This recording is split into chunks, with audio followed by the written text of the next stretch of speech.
imwe yedzimwe nzira dzokureisa nadzo mari kana wafunga kumbounganidza mari, nzira iri nyore handiti ndeyekuti unoorganiza an event yekuti vanhu vanotanga vabhadhara for them to be able to attend that event. Saka inogona kuva event or unogona kufacilitata a training, right? Saka vanhu vakabhadhara, then une mari yokuita mamwe logistics nekubhadhara vanhu vanozoita training, yosarawo neyako.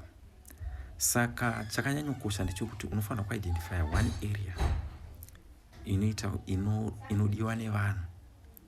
Kazhinji kacho there are only 3 basic areas, the basic needs, handiti zvinodiwa nevanhu ndo zvinoti wealth, health nemarelationships. Saka pane zvinhu zvitatu izvi, iwo tsvaga one, right?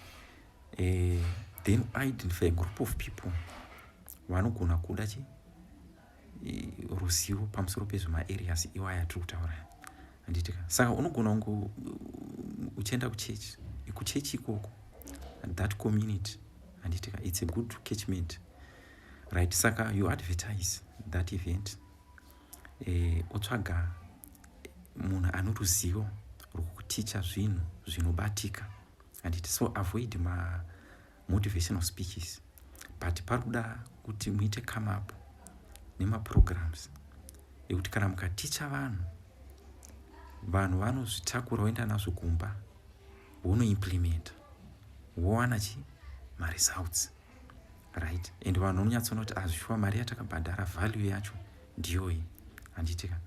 Saka ndeimwe yedzimwe nzira dzokuita dziri nyore dzokuita nadzo mari.